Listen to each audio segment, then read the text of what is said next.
Are you looking for true personal freedom? The freedom to design a life you truly desire? Then you're absolutely in the right place. True personal freedom comes from when you take 100% responsibility and control of your money and your mind.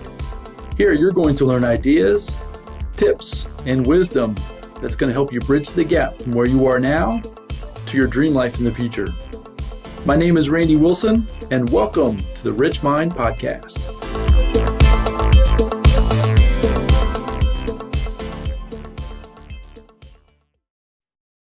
Okay, everybody, hello, and welcome to the Rich Mind Podcast. And today I have another fantastic guest. I have with us today Alan Stewart. Alan is a successful husband. He's a successful father. He's been a corporate executive for over 20 years. And through his willingness and wantingness to learn different avenues of financial education, he's gotten himself out of the rat race through investments. He's an investor. He's a syndicator. He's all things when it comes to financial education, personal development, getting yourself free from the corporate chains or their golden handcuffs is the way I like to hear it sometimes too. So super excited about this conversation Alan and I are going to have today. I know it's going to bring a ton of value. But first off, Alan, welcome to the show. Thanks, Randy. Appreciate it. Yeah, it's going to be a lot of fun. So give everybody just a quick little tidbit as far as just tell everybody a little bit about yourself, a little bit about your story, kind of where you've been. We mentioned that you were corporate executive for a while and then kind of got introduced to some financial education, which kind of set you on a different path. Can you just kind of go down that road a little bit? Tell us a little bit about that. Sure, happy to. So I was born and raised in the Dallas-Fort Worth area in Texas. So native Texan, native North Texan. And grew up, parents had a small automotive business. And so I grew up in a family business, small, owner-operator type thing. And, I was taught to study hard and get good grades and, go to college and, get a job. So I went to Texas A&M and I studied engineering. But I always tell people I wasn't a real engineer because I went straight into business consulting with what was then in the 90s, Andersen Consulting, now Accenture.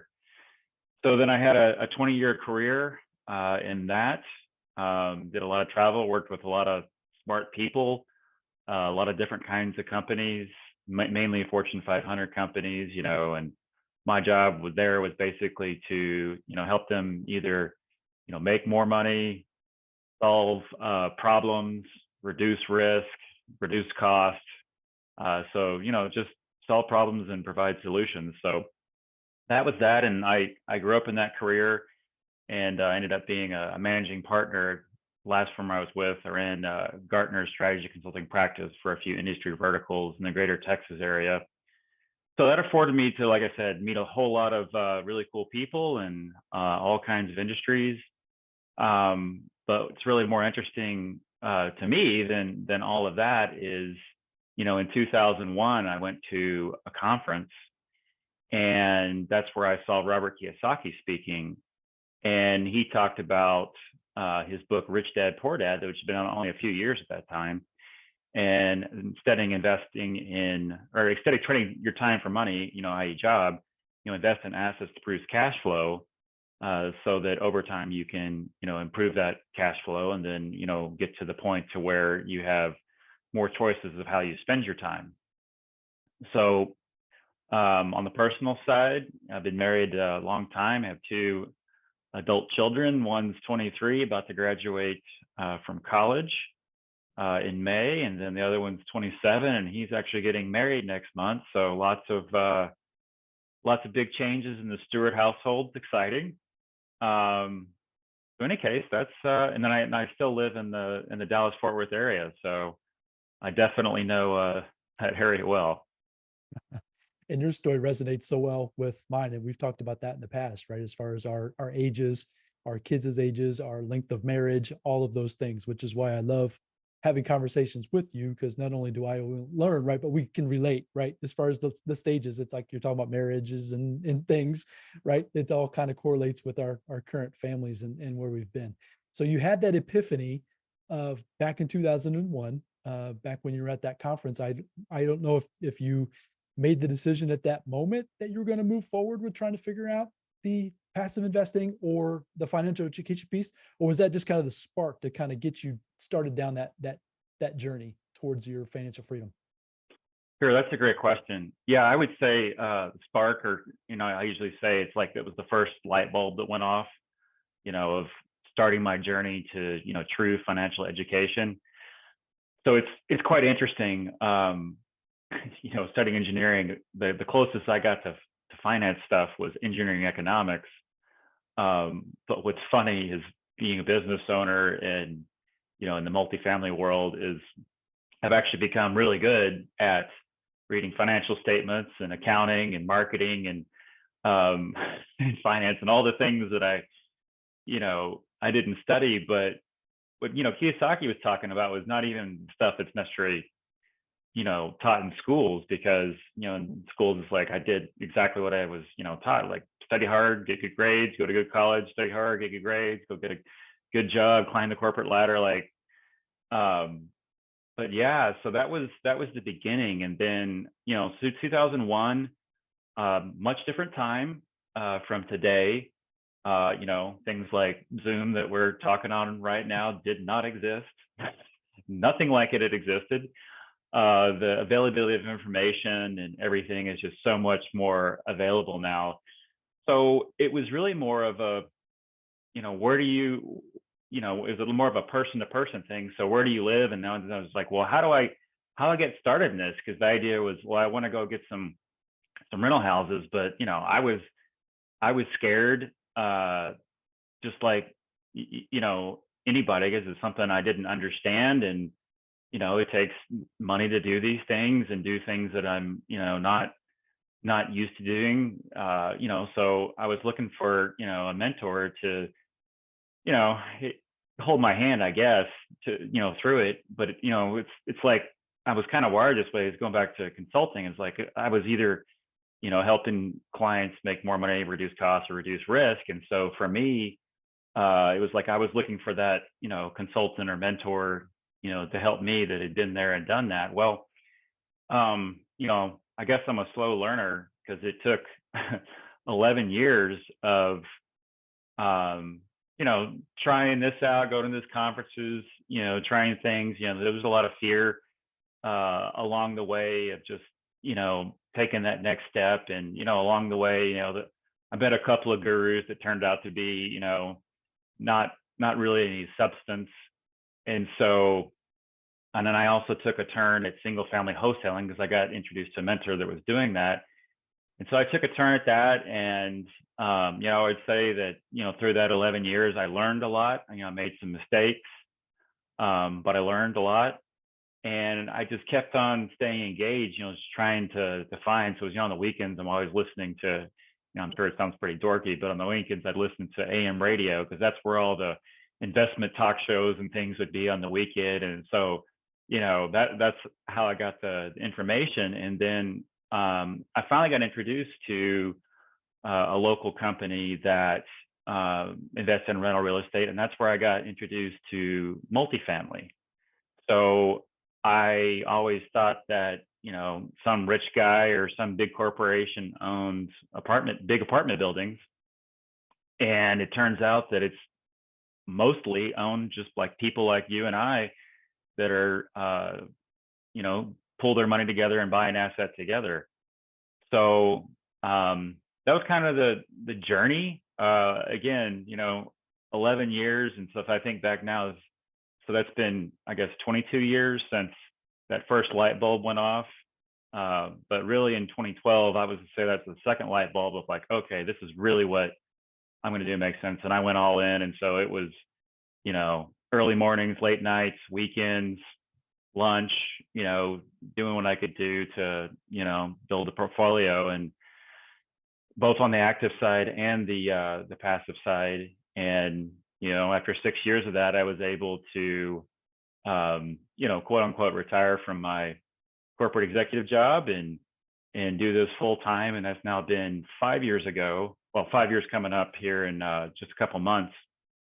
And, it was kind of a leap of faith. It was also scared to do it because, I'd always been a W-2 employee and, had to figure out, all the things with that. But, said I'll give myself 1 to 2 years to really make a go out of it because I already had, some good success leading up to that. And, here I am. So I'm blessed to own my schedule again. As you can imagine, my Outlook calendar was full of all kinds of meetings. And so I'm blessed to have that. And then also in the entrepreneurial world, it's just a really cool world, as you know. I mean, that's like, this is how, we met. And I've met people from all walks of life and industries and backgrounds. And, they're just, cool people that you can learn from. So, I really appreciate, that side of it as well. Yeah, it's a ton of fun. It's amazing how once you step into it, how wide or even maybe narrow might be the better word as far as like you jump in and how many folks there are to help you, to support you, to we're all going through the same stuff. It's like you talked about your 5 year since you've left your W-2 world, right? So at some point we've all been there, done that, right? As far as navigating that, okay, what do I need to do? How do I need to do it? And it's fun to bounce ideas off of each other, support each other. It's a ton of fun. It's exciting. It can be stressful, but at the same time, it's to have control versus being in control or being controlled. I think is probably the most important piece of that for sure. Absolutely. Agreed. Definitely. So jumping into I always like to ask 3 questions, try to get a little bit more information as far as to help the guests get a little bit more feeling for who you are as a person and as an investor and that kind of thing. And the first question I always like to ask is, who's been the biggest influence on your life? Yeah, I would say my parents, and from them, I mean, I was very fortunate to have 2 parents. They're still married to this day. They brought us up in the church, and they were small business owners that worked hard. Challenges came along for sure, and saw them dig in and persevere, figure things out. And also I would say about doing things right the first time. So part of their business was automotive repair. And when you take your car and you get repaired, you want to say, hey, what's wrong with it? What's it going to cost to fix it? How long is it going to take to fix it? And then when you pay the money, it needs to be what we talked about, and you want it to stay fixed. So done right the first time. So, that's what I, grew up doing. And that's really kind of gone through, how I always approach things. Sometimes I'm not the fastest person, but, I really do want to do things the right way and, with excellence. And, I would say my parents gave me all of those things. That's fantastic. Good for you. That's awesome. And I know that carries over into everything that you do with your current businesses and with your family and that type of thing as well from the conversations that we've had. So that's fantastic. So moving on then to your greatest challenge. Can you think of a great challenge? It can be an investment challenge. It can be a W-2 challenge. It could be a marital challenge. It could be anything. Can you think of a challenge that you've had to go through and what you've learned from it? Can you think of anything that's been pretty impactful? Sure. Well, there's plenty. I mean, the one that pops into my head first. So I was new freshman in college, and my now wife, but then my girlfriend, we didn't plan on it, but she ended up getting pregnant. And so you can imagine we were both very scared. And but coming through that process, I would say the best decision that we've ever made was choosing life. It's my son that's 27 now, that's about to get married, and couldn't imagine not having him in our life. So there was lots of challenges associated with that, but it kind of showed me early age in college of like, all right, well, challenges can be overcome. You just have to show up every day and do what you need to do. So like for us, it was, go to school, study hard, get good grades, balance our schedules out, take care of our son, go to church, um, and just do what we needed to do. And, we were blessed to be able to get through, all of that. I couldn't imagine it being any other way because, this is my life now, and I couldn't imagine not, but that's certainly one thing that stands out. Yeah, at that age, I can remember uh, my wife and I were dating about that time as well, and I can't fathom the idea, right? I mean, that's just something that is always probably in your mind, whether or not you're really thinking about it or not. But yeah, for it to come true and be reality and to go through that, I'm sure is definitely a challenging moment. But then, like you said, now you're on the verge of marrying him, right? He's going to have a wedding here coming up very soon. And Hmm. what life would have been without that decision, that adversity that you would have had. I mean, it's hard to believe what could have been had you gone a different path. So that's pretty cool. Yep. That's awesome. Agreed. So if you could go back, one thing I love to do on the podcast is I love try to help the folks that are just, maybe a few rungs behind in the ladder as far as they see the potential for some different things going on in their life, whether it be from an investment standpoint or even leaving the W-2 world or anything like that. So if you could go back to that 20-year-old self, probably almost very similar to that time frame about that 2001 time frame, right? If you could go back to that person today and through your experiences that you've had up to this moment, right? All the adversities, all those things. Can you think of a nugget of wisdom that you would have wished that you would have had back then that you would definitely want to share with yourself and that younger self from today? Yeah, from a financial standpoint, I kind of have alluded to it, but so I guess in '01, I must have been like 25, 26. Um, so, again, I was taught to study hard, get grades, get a good job. And then I was also taught to invest in your 401k in stocks and bonds. Well, I would say I learned from, Kiyosaki going back to, in general, I think investing in the stock market is speculation.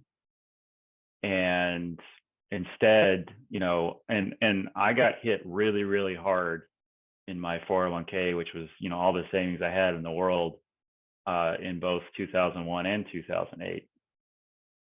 So you would say, again, I was kind of a slow learner. um, but, since then I've divested of all of that. And that's actually how I got started in multifamily. So investing in assets that, produce cash flow and have, real tangible value, hard assets. But just high level, it doesn't have to necessarily be, multifamily. It's just, don't speculate. If something, looks like it's, easy, because in my time, late 90s is dot-com time. So it's like, oh, it's just all you have to do is just invest in, this stock or that stock and everything will go up. Well, that's all fine until the market crashes and it, goes down. Um, and it's just speculation, right? I mean, I have no control over any of those companies that, I was invested in. So when times go bad, what do you do? Whereas in investing in, hard assets, whether it be, something that, where I'm running the company. And so, I can move left and right, going through business cycles and, make decisions that I can control. And then likewise, investing with, other people that I get to know, like, and trust, that also have control, will do the same. So, I'm a big fan in general of, instead of being on investing in Wall Street, invest on Main Street. That's fantastic. Yeah, so that in your story, and we are in the Think Big book together, and We in your are. story there, yeah, you talked about being a contrarian, which I consider myself a contrarian as well. I love that word. So when you were in the process of shifting your mindset, but then also start taking some actions towards divesting yourself out of the 401k, you started to get some pushback. I would assume that probably wasn't the most comfortable time in the whole wide world. But to be a contrarian, right, it's the ability to kind of see the flip side of what everybody else is kind of seeing. Can you kind of talk us through that, how you kind of maneuvered your way through that time frame? Sure. So going back to the 401k, so, in 2008, the market crashed and the value of my 401k went down by about 60%. So again, this is, all the money in the world that I had, earned, to date. And, I thought about moving it out and getting into rental real estate, but going back to, like the fear and everything and not really, I think, figured out exactly what I was going to do. I was just kind of, paralyzed of the inertia, not doing anything. And so then I just watched it go down and I was like, man, how did I let this happen again? And so I was like, well, I'm not going to do that again. So it took until 2012 for it to come back to par. So 4 years later, in the meantime, I just kept learning and searching and finding, trying to find out, how to, quote unquote, get started or, something, right? And that's when I got, of course, introduced to multifamily. And so it was very clear to me that I needed some capital to start investing. And the capital was in my 401k, and I changed companies, so I had access to it if I wanted to. And so I divested of it, and I paid the tax and the 10% stupidity tax on top of that, and got the money. And everybody was telling me that I was absolutely crazy. Why would you ever do that? And I was like, well, I couldn't really explain it to them because they just like me, they had no concept of, investing in businesses because they were never exposed to that or taught that. And so, because everybody I knew, at that time, they were all, other corporate guys, right? So we all kind of grew up the same way and were taught the same way and thought the same way. So yeah, they definitely thought I was crazy. And that's not been the only time people thought I've been crazy. But sometimes it's like, hey, as a contrarian, it's like looking back, that was probably the second best financial decision I ever made, which I already said the first one, actually, now I think about it. Yeah. The first one was when I invested in my financial education and got a mentor. That's when, all that stuff, kind of came together. And then the second part of the execution was divesting of the 401k to have the capital to start.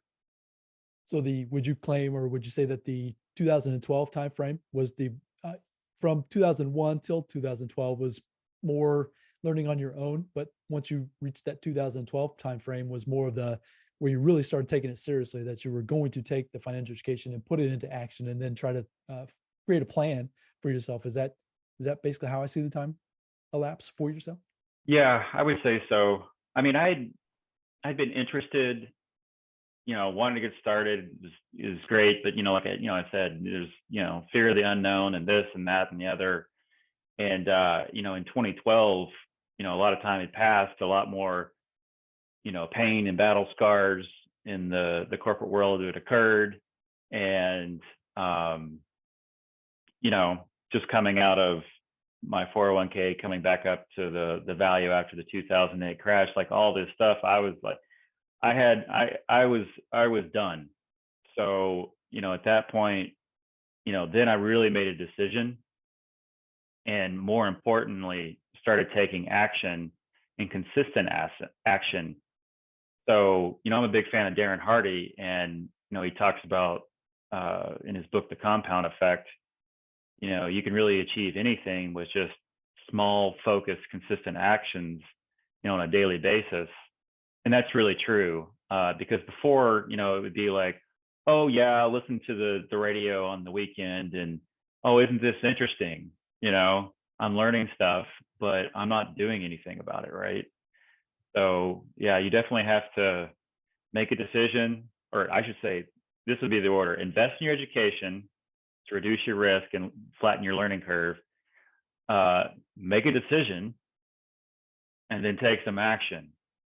because I see lots of folks that, and like I was one of them, right?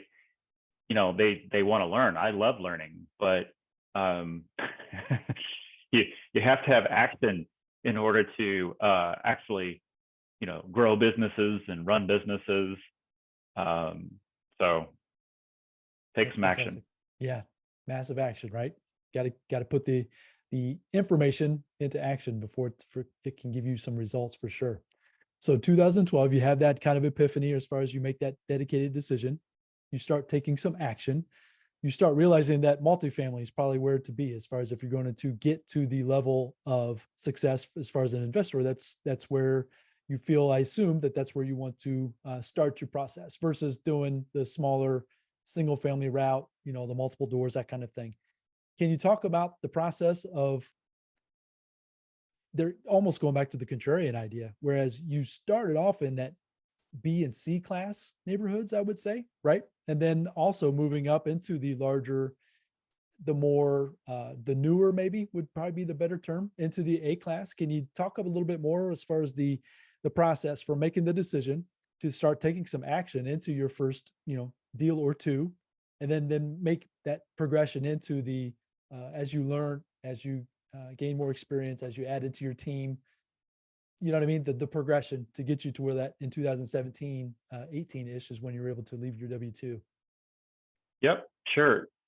Yeah, it's a good question. So, all along I had in my head, oh, well, rental real estate equals single family homes, right?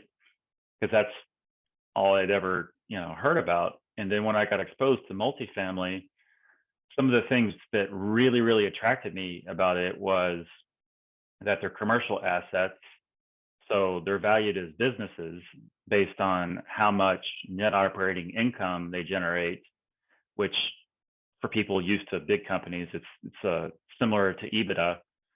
And so if you can increase the net operating income of the multifamily asset, it's worth more, which is by far different from, two single family homes that are sitting, next to each other, in a neighborhood. They're going to be worth about the same amount of money on comparative market analysis. It has nothing to do with whether they're a business and make money or not.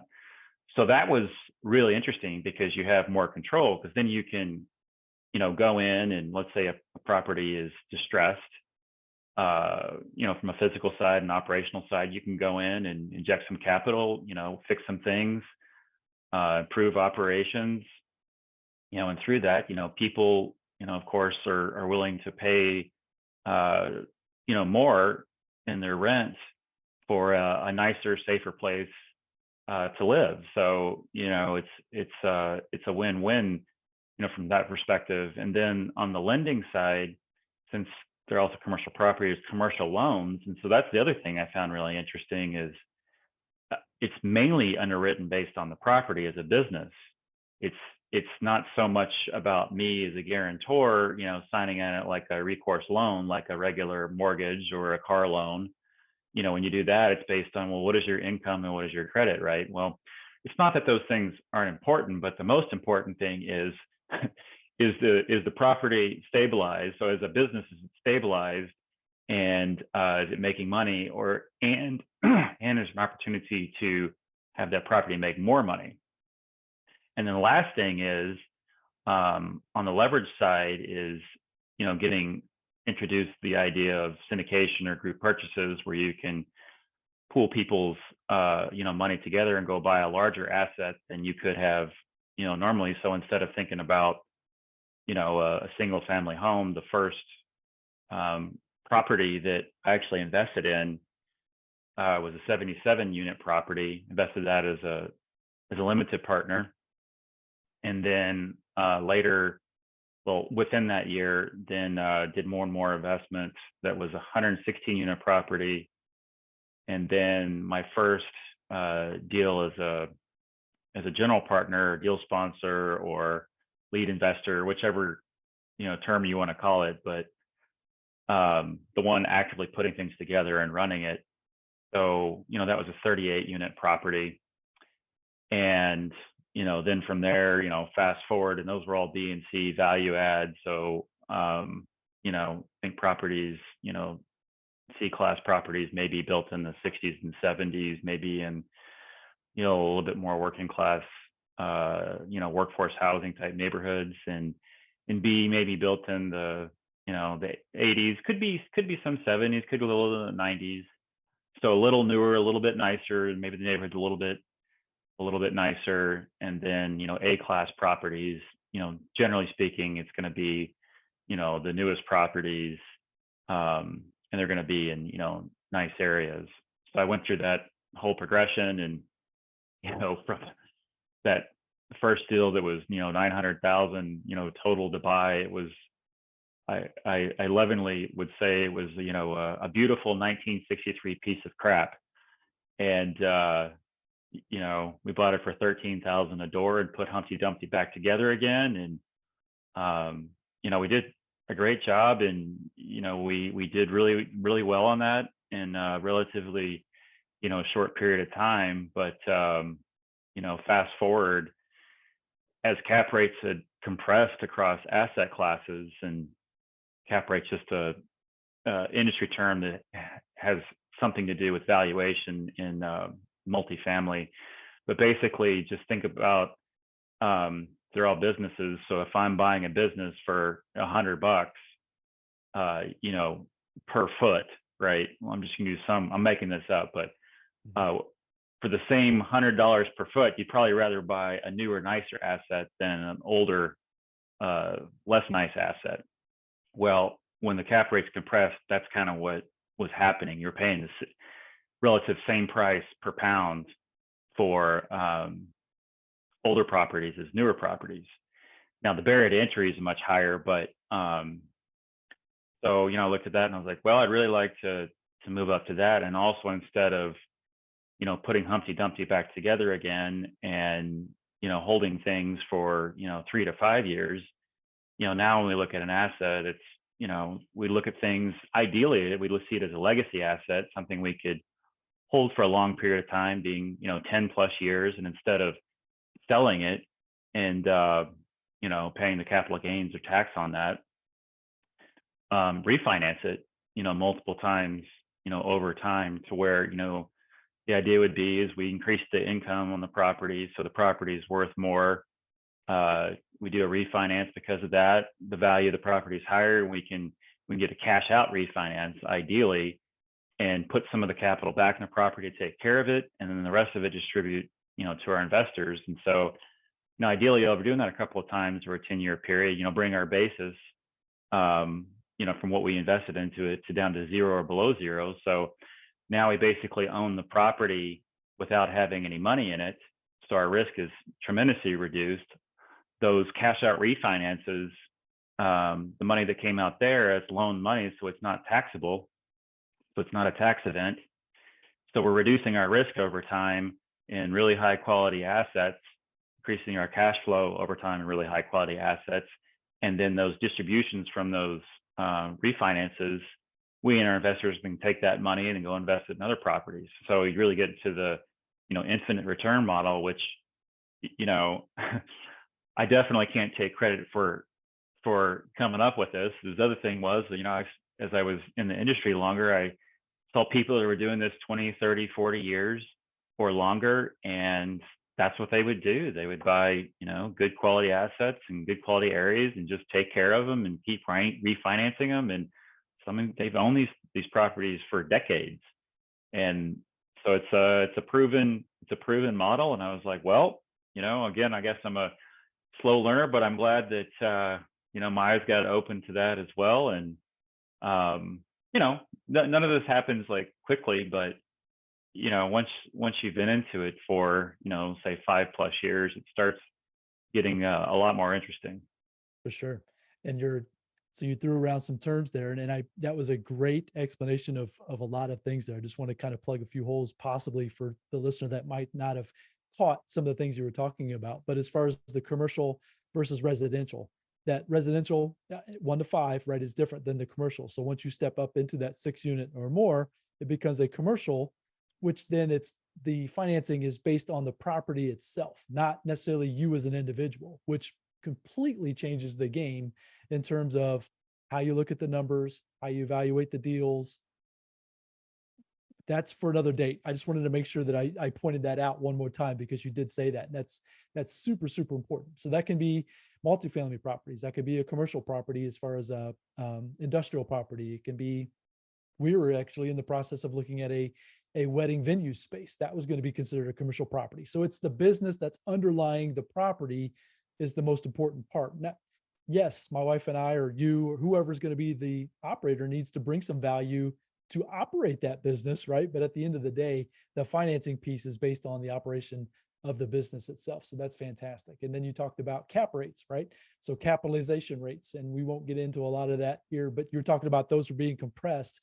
So as rates kept being lowered throughout with the Fed and that kind of thing, the value to go out and buy a B or C class property, that value was diminishing because those cap rates kept coming down, which made it look more attractive to buy an A class property. Is that in a nutshell kind of looking at that way? Or is there a Yeah, better way to explain let that me a little bit? clarify. Let me Sure. clarify one thing. So overall cap rates have gone down, which does push up values across the board in markets like Dallas, Fort Worth, and many other markets, say across the Sun Belt, because jobs are coming here, people are moving here, and so they need places to live, and so that's created more demand, which is allows the businesses to grow, which increases the value, right?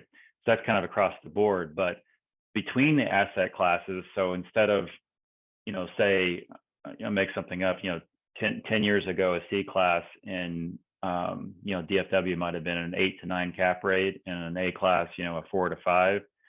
So you've got just say 4% difference between the two, and that amount went down to like 0.5%, right?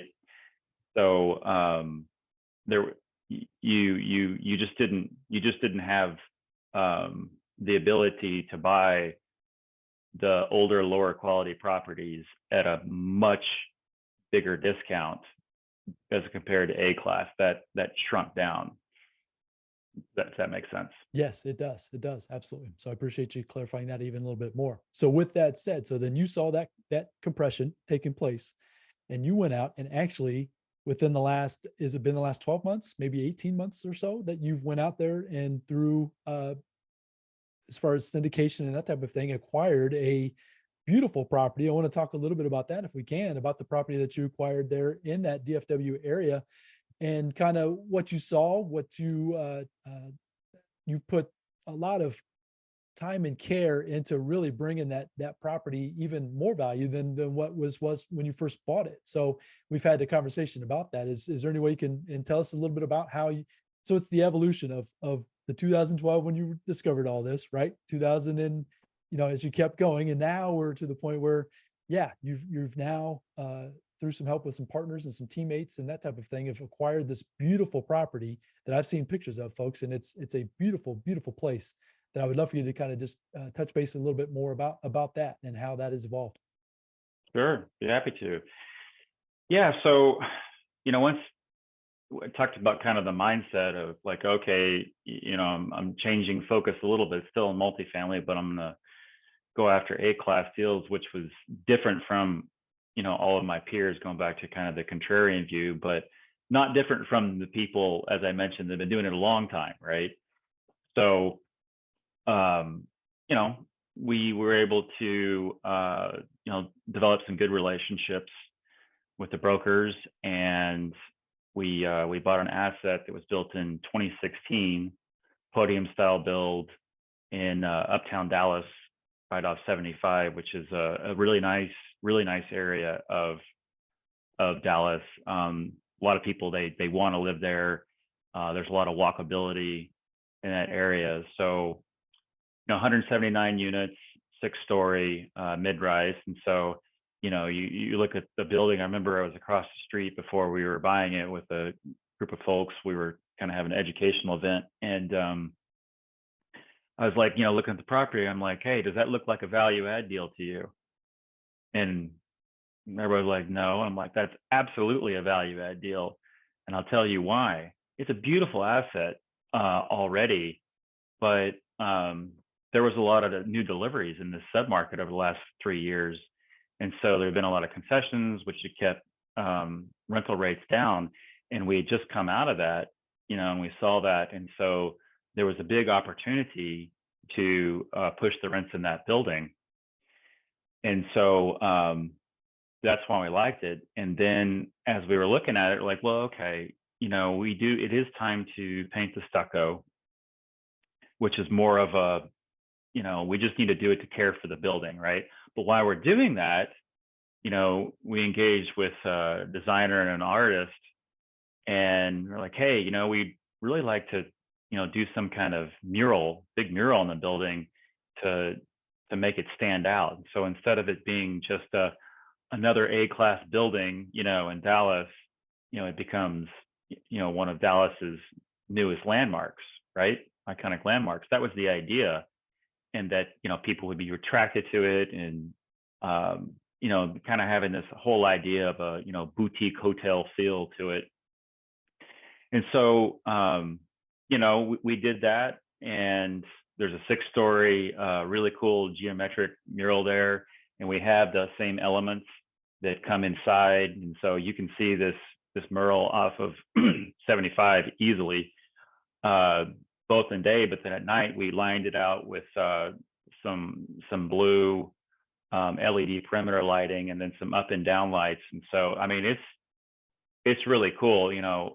I can always tell people now, like if they live in Dallas and I talk about the building, and they can easily identify which building that is, as opposed to just being another building that's, out there. And we took that same design theme inside and, refreshed several things. And then, we also have been implementing our own high-speed internet circuit in there, where the entire building is being wired. It's a really, really cool cutting-edge technology, as well as we implemented smart home technology.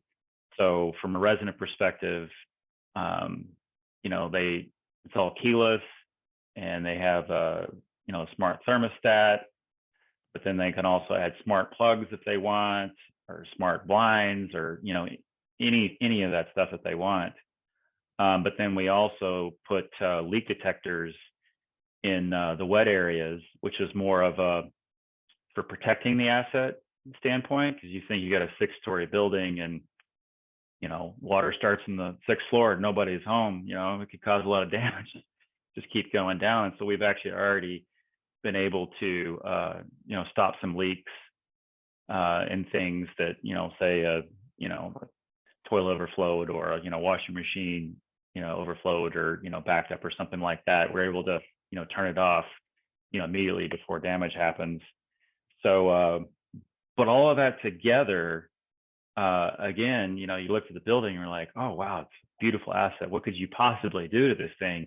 But then when you look at where it was before to where it is now, the residents are wowed, the area is wowed, and that's translated into people want to live there, and they're willing to pay a premium for living in a cool building. So that's what we did.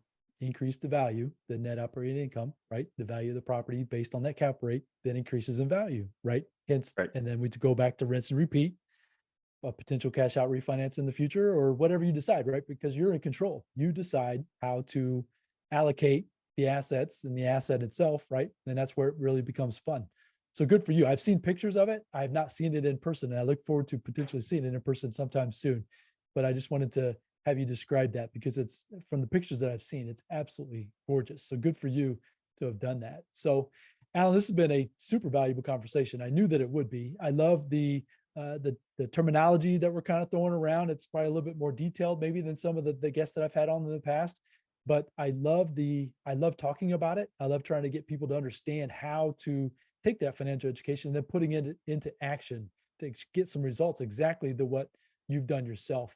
So as we wrap up here, is there any other final words of wisdom that you'd like to share for anybody that might just be on the fence? Obviously, we might be the time of this episode, as far as this recording, kind of mid to late March of 2023, maybe a little turmoil going on out there, a little uncertainty, anything like that. Is there any kind of words of wisdom that you might be able to share with folks that might be a little uncertain? Sure. I mean, I would say, um, you know, we're blessed here in the Dallas Fort Worth area, and other areas. When you look at, I mean, this is just my market, so that's why I talk about it. But there's, plenty of good markets. Um, but the reality is that people have to have a place to live. And if you look at, where the one-way U-Hauls are going to, like from the coasts or down to Texas uh, or to Florida or some of the other, Sunbelt states where a lot of companies have been relocating, which is pushing, jobs there.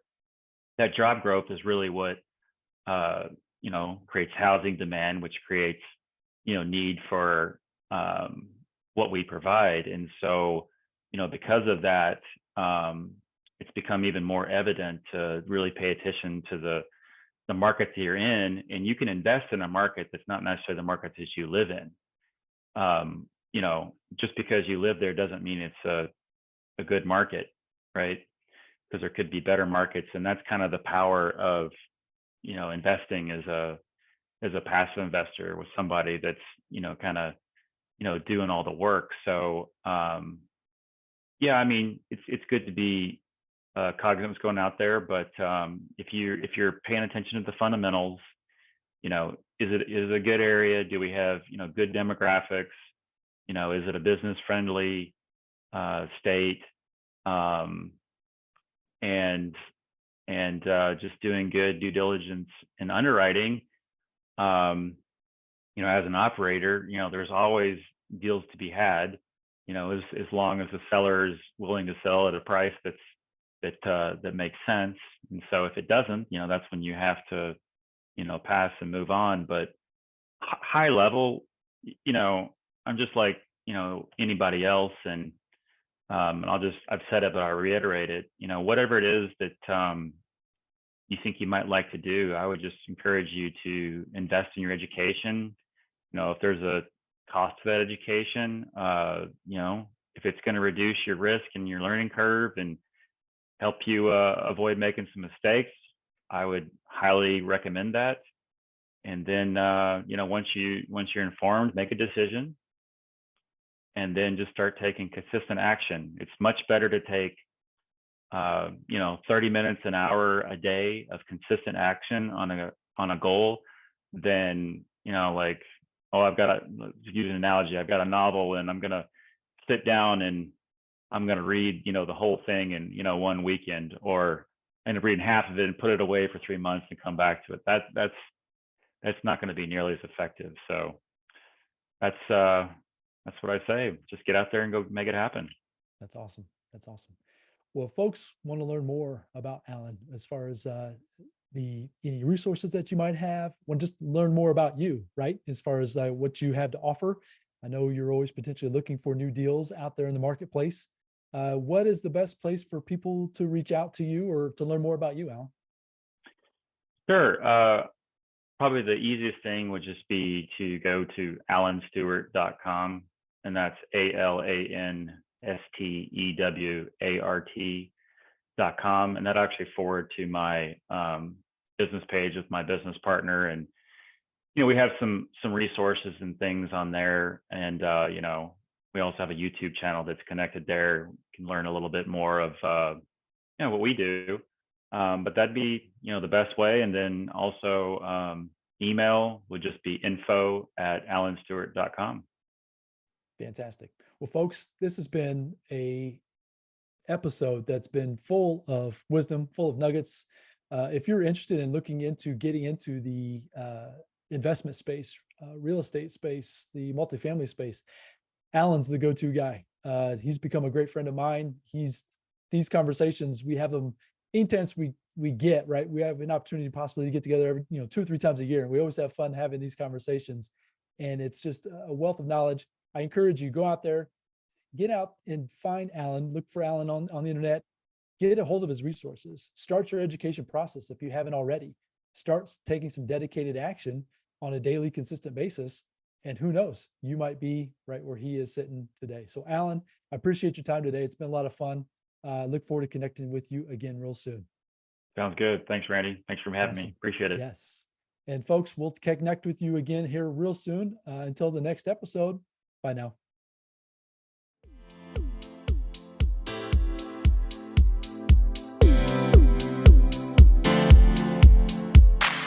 Thank you for joining me on the Rich Mind Podcast. I hope you found a ton of value in this episode. If so, I'd really appreciate a 5-star review, and you can also share it with your family and friends. And as my mentor Jim Roden shared with me, in order to have more, you must first become more. And in order to become more, you must work harder on yourself than you do on your job. So go out there today and work harder on yourself to become more and build the life of your dreams. Until next time, my friends.